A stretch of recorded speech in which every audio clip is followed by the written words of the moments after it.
Nah, setelah kita sampai di sini, kita telah melihat ternyata dari kategorisasi wisata, potensi wisata budaya di makam Cut Nyak Mutia ini ternyata memiliki potensi luar biasa sekali.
Mewakili dari Dinas Kepemudaan, Olahraga dan Pariwisata, saya selaku Sekdis Porapar, nama saya Andrea Zulfa.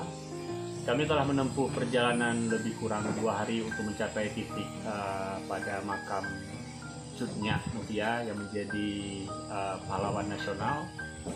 Nah, dalam hal mencapai kepada titik ini kita melakukan konsep kolaborasi antara pihak kecamatan, kampung, desa, dari legislatif dan dari dinas sendiri. Nah, setelah kita sampai di sini, kita telah melihat ternyata dari kategorisasi wisata, potensi wisata budaya di makam Cut Nyak Mutia ini ternyata memiliki potensi luar biasa sekali. Baik dari sisi historikalnya melalui telling story yang mungkin tadi juga sudah dijelaskan oleh juru pelihara makam. Kemudian yang kedua, dari sisi view keindahan alam ini tidak lagi diragukan. Dan dari yang ketiga, dari sisi historik heroiknya. Bagaimana perjuangan ketika pahlawan nasional melawan penjajahan Belanda. Kesimpulannya dari kita Dinas Kepemudaan Olahraga dan Pariwisata di Porapar Aceh Utara, ini adalah menjadi satu potensi wisata budaya yang akan kita kembangkan, baik itu secara jangka pendek dengan beberapa program yang sudah kita tetapkan dan secara jangka panjang.